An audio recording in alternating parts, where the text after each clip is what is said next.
La noche de hoy vamos a estar compartiendo el tema que se titula Reyes y Sacerdotes. Dígale a su vecino, tú eres un rey y tú eres un sacerdote.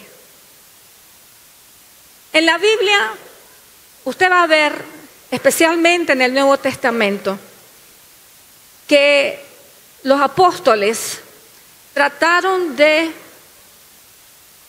aplicar algunos títulos a la iglesia de Jesucristo. Tenemos títulos hermosos que si nosotros verdaderamente creyéramos lo que envuelve el ser llamado de acuerdo a esto, no viviríamos una vida de depresiones, ni de baja autoestima, ni de ninguna de esas cosas. Porque solamente tener el título de ser llamados hijos de Dios, eso es algo grande para usted y para mí. Representa que somos hijos del Creador de los cielos, de la tierra y de todo lo que hay. No somos para Dios, no somos advenedizos o extranjeros, no somos extraños para Él, somos sus hijos. Pero también hay otros títulos que se otorgan a la iglesia, como el de reyes y sacerdotes. Tenemos, por ejemplo, en Apocalipsis, capítulo número 1, verso 6. En Apocalipsis 1, 6, Dios le da al apóstol San Juan la revelación de lo que su iglesia representa para él. Y entonces, en Apocalipsis 1, 6, el Señor nos dice a través de Juan que nos hizo reyes y sacerdotes para Dios su Padre. O sea que cuando Dios lo ve a usted y cuando Dios me ve a mí, no nos ve como un mendigo, como un necesitado. Nos ve como personas que tenemos una posición especial delante de Dios. Y Dios no buscó una posición cualquiera, sino que una posición real.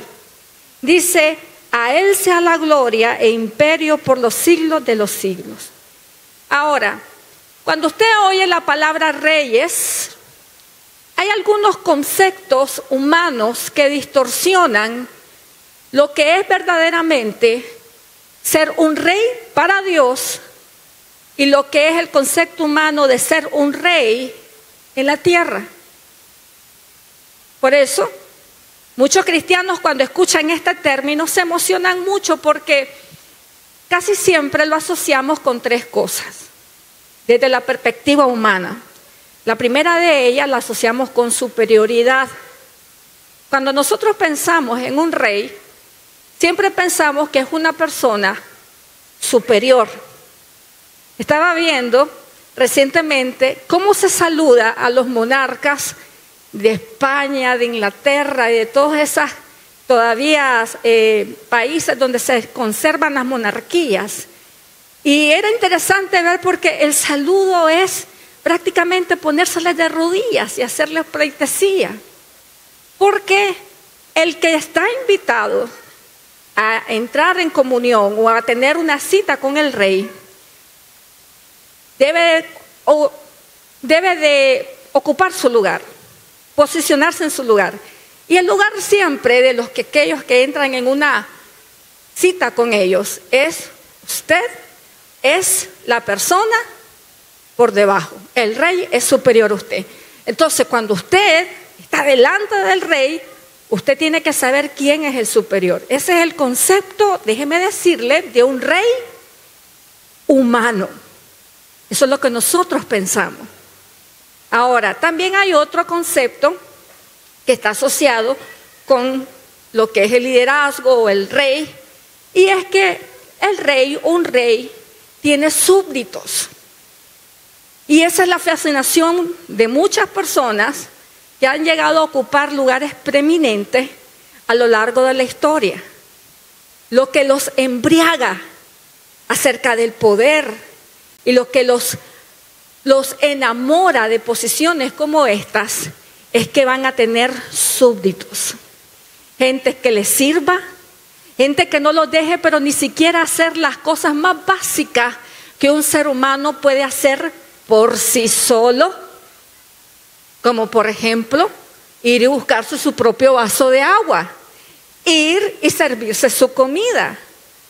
Muchas veces pensamos que el rey o la persona en autoridad solamente debe ser servida y no servir. Pero ese es un concepto como lo entendemos la humanidad. Ahora, otra cosa que nos fascina, o el concepto que tenemos de las monarquías, es que están rodeadas de lujos. Que todo lo que está delante de ellos tiene que ver con el lujo, tiene que ver con el glamour. Estaba buscando imágenes para este tema y puse joyas de la corona de Inglaterra. Y salió una serie de fotos que mostraban la colección de joyas que tienen todas las monarcas. Y claro, cuando nosotros vemos eso, ¿quién no quiere ser un rey? ¿Quién no quiere estar rodeado de lujos, tener joyas, vestirse de los vestidos más finos? Entonces yo he visto a lo largo de mi carrera como cristiana que cuando la iglesia ha estudiado este tema y este concepto, una de las cosas que consistentemente se les predica a la gente es de que si usted es un rey, tiene que comportarse como de la realeza, andar vestido como de la realeza, porque si son reyes, ¿cómo se visten los reyes? Chévere, así, de lo más fino, de lo más caro. Sin embargo, cuando nosotros miramos el verdadero concepto del rey de acuerdo a las Escrituras, nos vamos a dar cuenta que Dios, nuestro Señor, aunque fue Rey de Reyes y Señor de Señores, ninguna de las cosas de las que nosotros vemos que la realeza goza, como el tener sirvientes, el tener lujos o el tener una supremacía sobre otros seres humanos, fue algo que Él demandó o que Él exhibió mientras Él anduvo en la tierra. Entonces, mucha gente piensa, algunas personas piensan por interpretación, de que cuando los soldados se partían o estaban jugando por las vestiduras de Jesús, eran porque eran unas vestiduras sumamente finas. Y porque Él se vestía como un rey, entonces estaban, ¿verdad?, partiendo entre sí, viendo a quién le quedaba el tuco de vestido que Él andaba. Sinceramente, cuando yo escucho esa interpretación de ese pasaje, yo no creo que se estaban repartiendo las vestiduras porque era un objeto de sumo valor y que Jesús solo anduvo con lo mejor de la moda encima de Él. Quiero explicarle algo. Durante los tiempos de Cristo, la industria textil no existía. Cada pieza de ropa era un tesoro. Si usted ve, cuando, por ejemplo, le llegan los hermanos de José, él es ya casi el segundo después de Faraón, José quiere distinguir a uno de sus hermanos. Y entonces la Biblia señala que le hace un gran regalo, un regalo que fue algo que lo distinguía del resto de sus hermanos. Y dice la Biblia que José le regaló a su hermano menor 5 mudadas de ropa. Eso era una fortuna, porque cada pieza de ropa en los tiempos bíblicos era, digamos, algo único, algo que la gente apreciaba. Entonces realmente yo no creo de que cuando los soldados partieron la ropa de Jesús es porque Jesús usaba Prada, como dice, o que usaba Coco Chanel. No. Era porque simplemente un vestido en esos tiempos era de valor, cualquiera que sea. Nuestro Señor Jesucristo, cuando vino aquí a la tierra, era Rey de Reyes, Señor de Señores.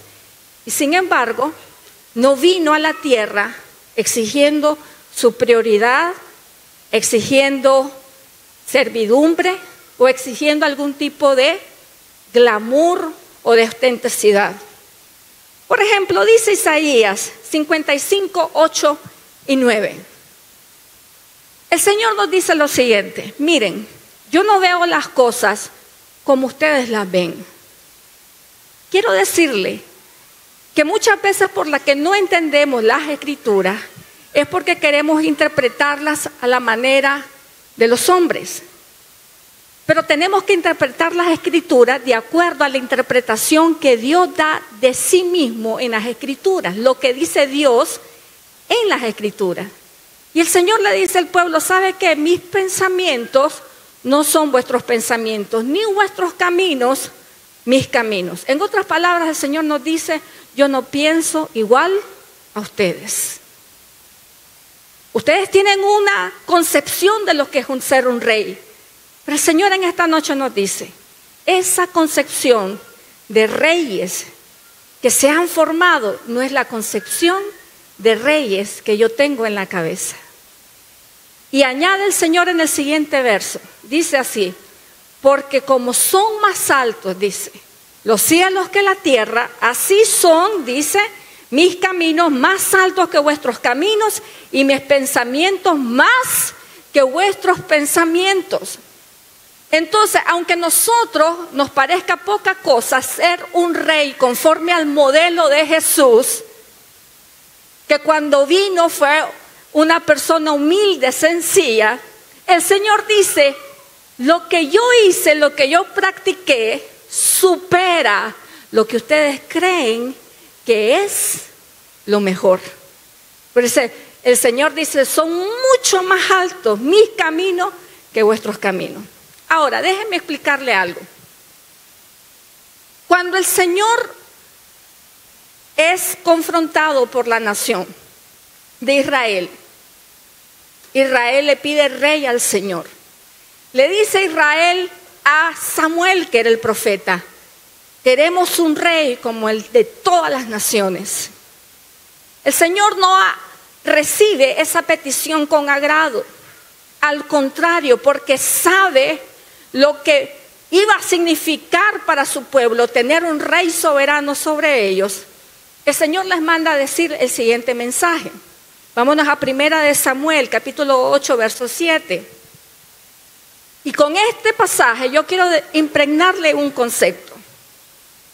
El Señor nunca aprobó el estilo monárquico que los hombres ejecutan, la manera en que los hombres gobiernan sobre otros.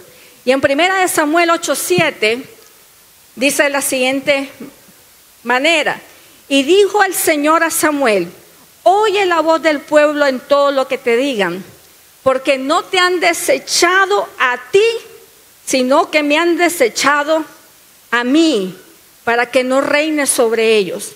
Haz lo que te pidan, pero adviértoles seriamente acerca de la manera en que reinará sobre ellos un rey.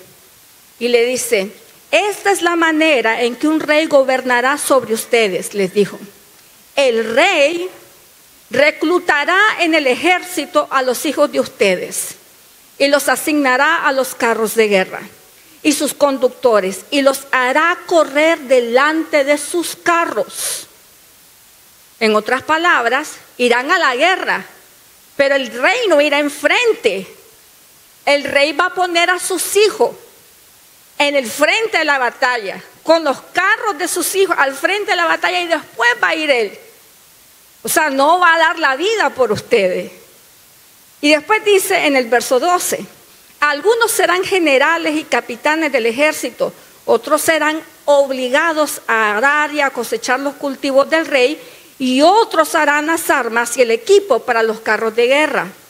En el verso 13 dice: el rey tomará a las hijas de ustedes y las obligará a cocinar, a hornear y a hacer perfumes para él.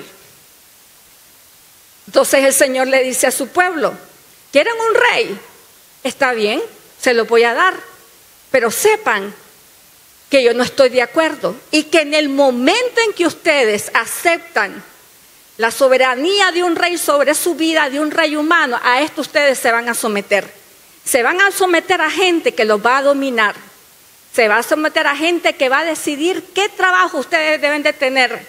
Y no solamente los va a usar para sus lujos y sus beneficios.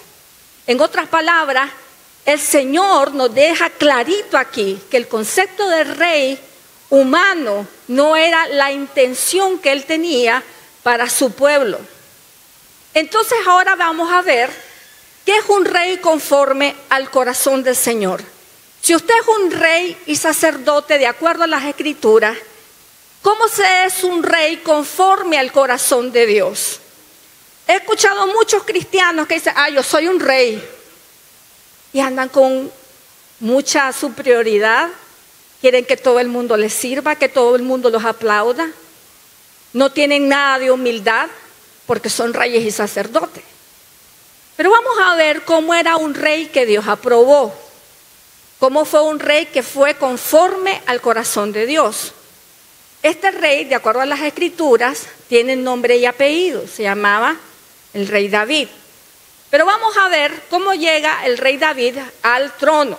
Veamos en 1 Samuel, capítulo número 13, verso 14. El rey David llega al trono después que Dios desechó al primer rey de Israel. Y mire qué interesante. Dice así, pero ahora tu reino, le dice el Señor a Saúl, no perdurará. El Señor ha buscado para sí un hombre, dígalo conmigo, conforme a su corazón. Y el Señor le ha designado como príncipe sobre su pueblo, porque tú no guardaste lo que el Señor te ordenó. Entonces, si podemos ver e ir a las Escrituras y saber cómo se es un rey conforme al corazón de Dios, ¿cuál es nuestro modelo? Es el rey David. Dios designó al rey David antes de ponerlo en la posición y dijo, este va a ser un rey conforme a mi corazón.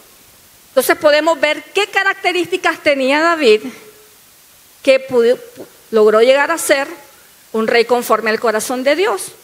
La primera de ellas, lo dice el mismo pasaje, tenía un espíritu obediente. ¿Qué es lo que hace un rey humano? Se cree absoluto, se cree que nadie lo manda, se cree que porque tiene una posición de rey no le tiene que dar explicación a nadie, ni nadie le tiene que decir cómo vivir ni cómo andar. Porque Él es el rey, Él es el que pone la ley. Sin embargo, Dios escoge a David y le dice, este va a ser conforme a mi corazón porque sobre todas las cosas Él va a hacer todo lo que yo le diga. Miren lo que dice Hechos 13, 22. Después de David hubo muchos siglos que se escribió este pasaje y el Señor da testimonio de David y dice, pero Dios quitó a Saúl y lo reemplazó con David, un hombre de quien Dios dijo, he encontrado en David, hijo de Isaí, a un hombre que dice conforme a mi propio corazón. Y dice, Él hará todo lo que yo quiero que haga. Entonces, ¿cuál es la característica de un rey?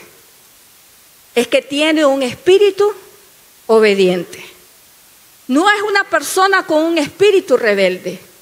No es una persona que cree que se lo sabe todo, que no puede escuchar el consejo de otros. David era una persona que se distinguió porque hizo la voluntad de Dios en todo. Era un hombre que seguía consejos. Usted no ve ahí a un hombre soberano impartiendo la ley. No, él obedecía la ley. Él estudiaba la ley, él obedecía la ley.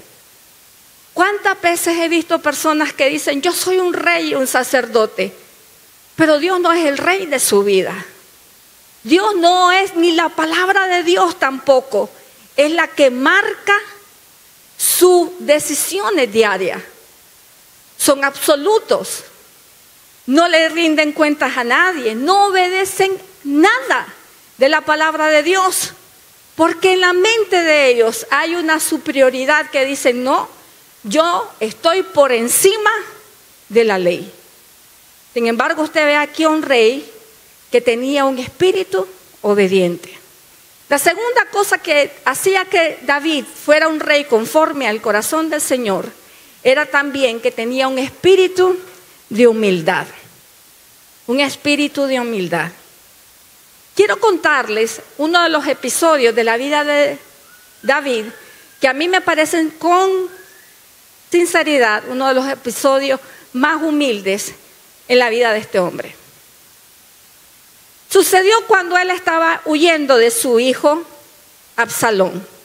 Su hijo quería tomar el reino, levanta una revolución contra él y entonces David tiene que huir porque tenía todo Israel en contra de él. Había su hijo ganado una gran masa de seguidores.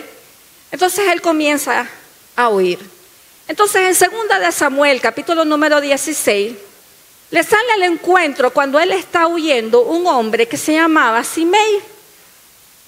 Y Simei comienza a ir detrás del rey con piedras y comienza a maldecirlo y comienza a decirle: eres un sanguinario, eres un asesino, te mereces lo que estás viviendo porque tú mataste a la casa de Saúl, lo cual no era cierto, pero él se sentía afectado.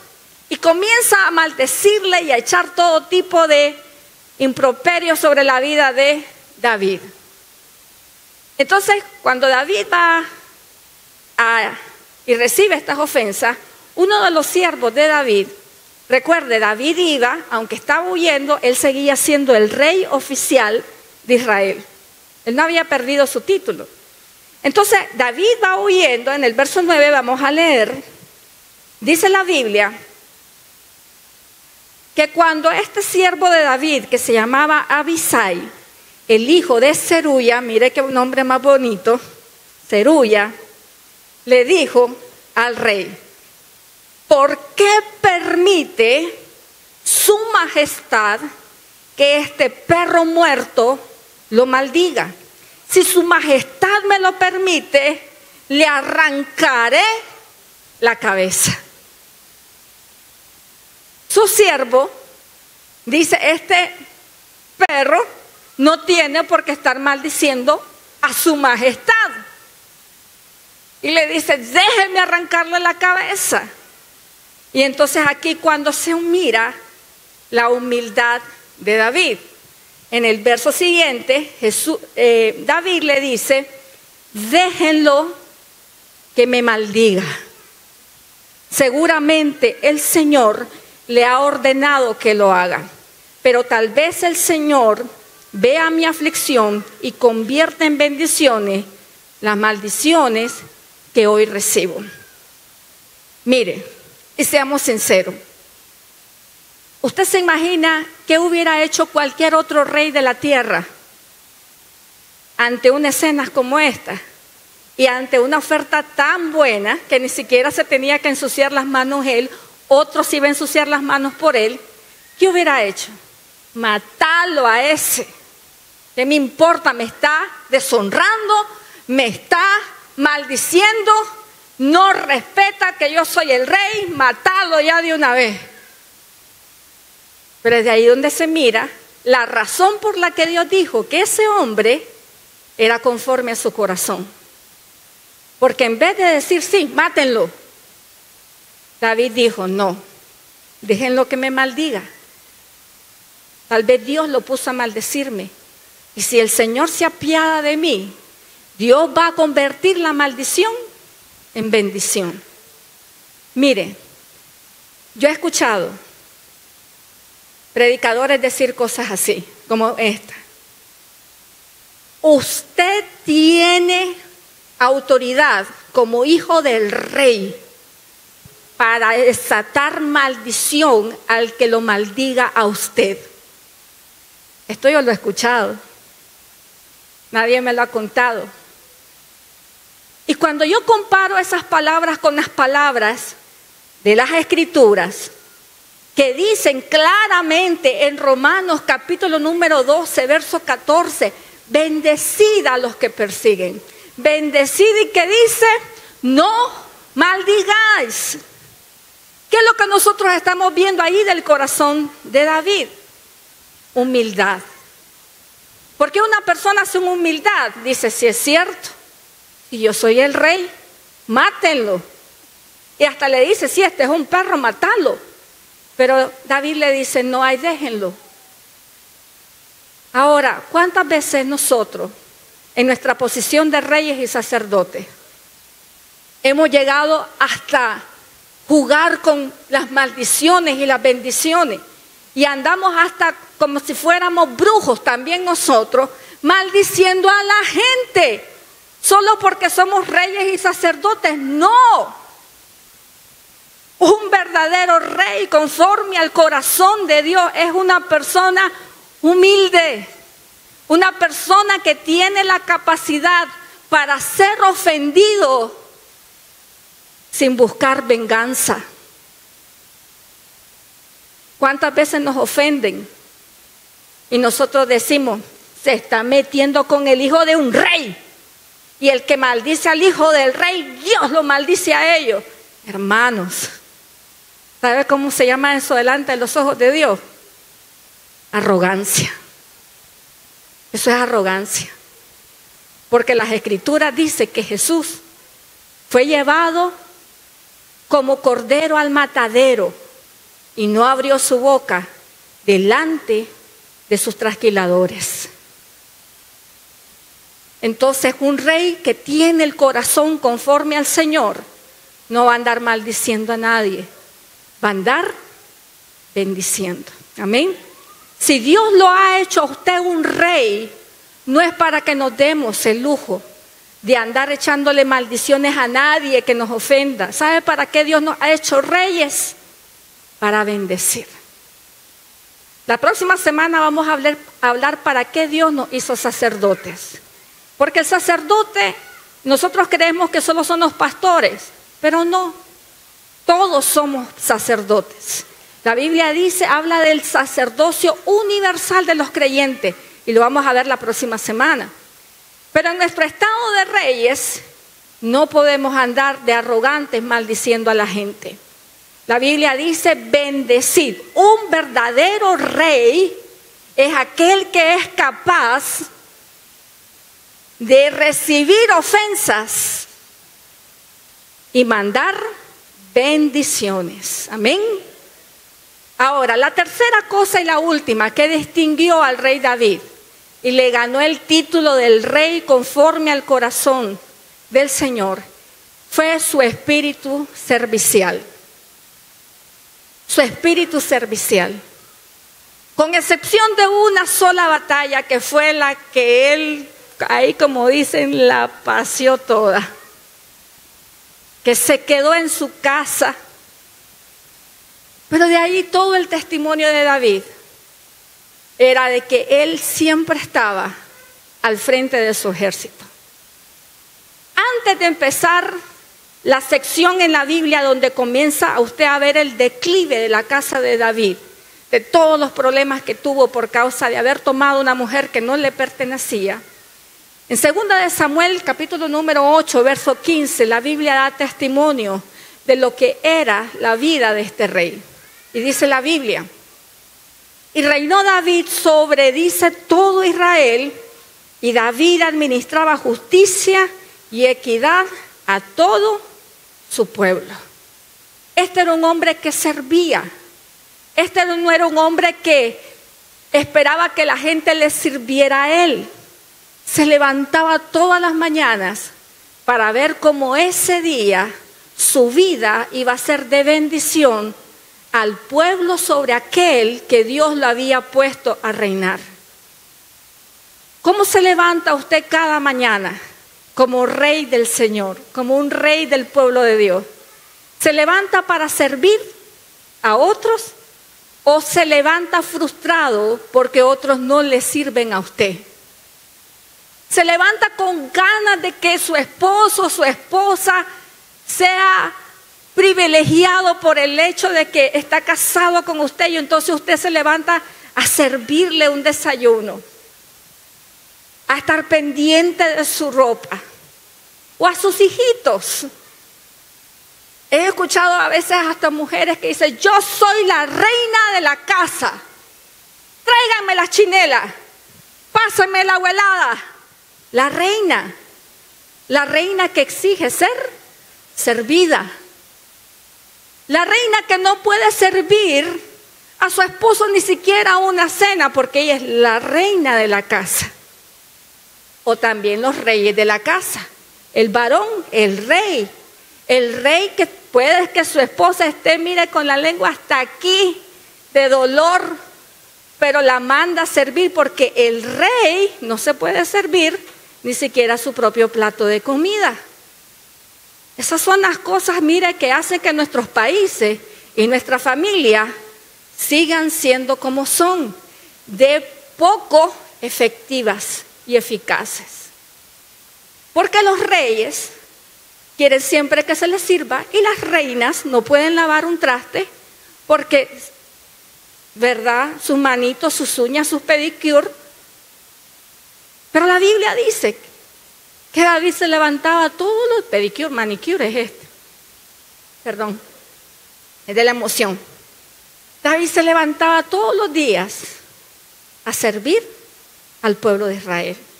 En una ocasión, una madre muy preocupada por la importancia de sus hijos se le acercó a Jesús y le dijo: Señor, te tengo una petición y quiero que me la concedas.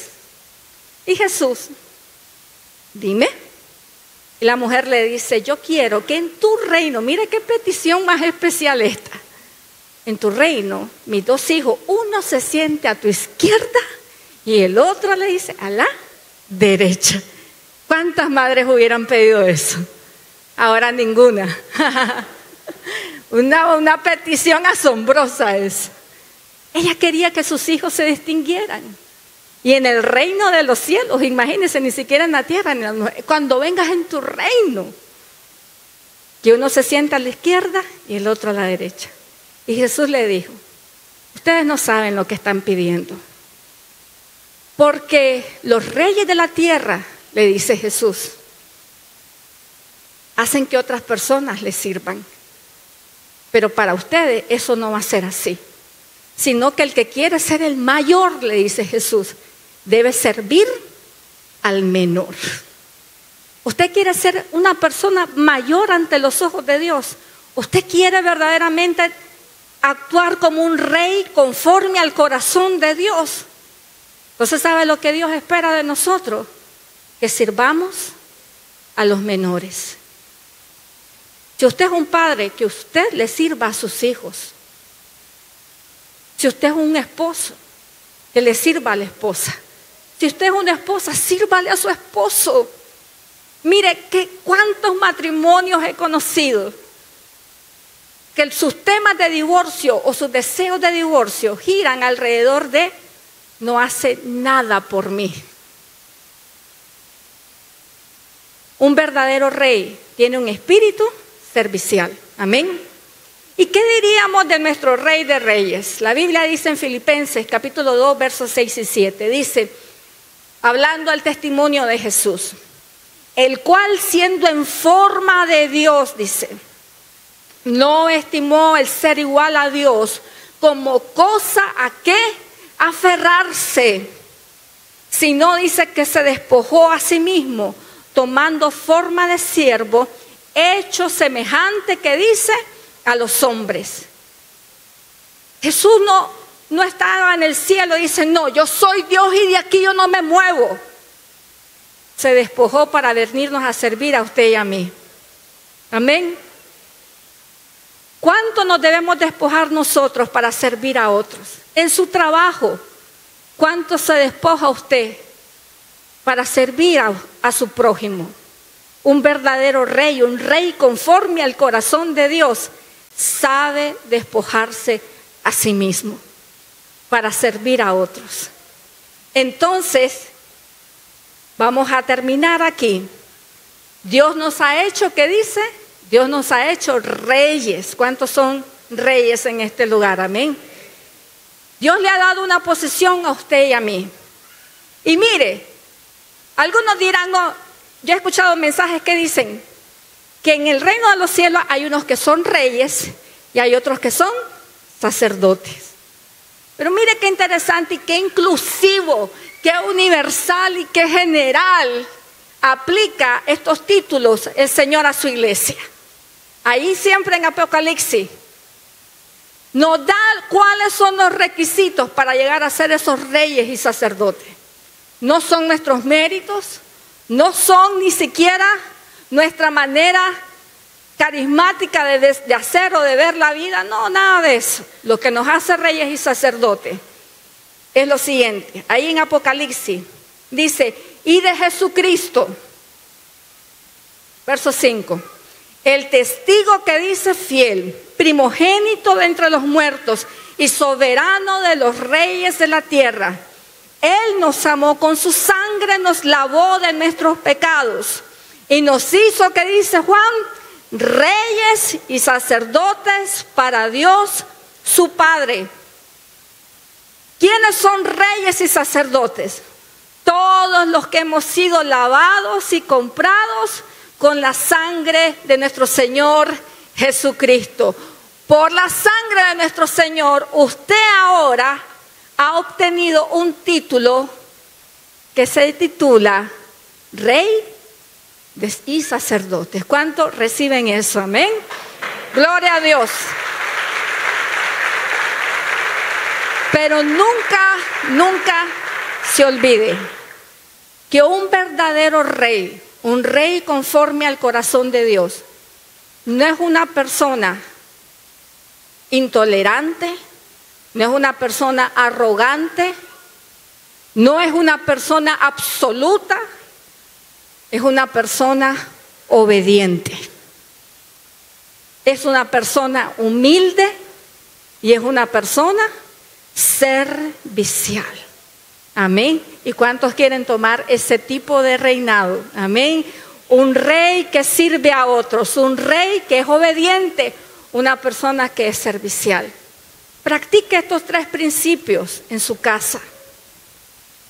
Todas las reinas del hogar, aquellas que dicen yo soy una reina del Señor y mi esposo me tiene que servir a mí, invierta los papeles esta semana, ¿qué le parece? Y compórtese como una reina, pero una reina conforme al corazón de Dios.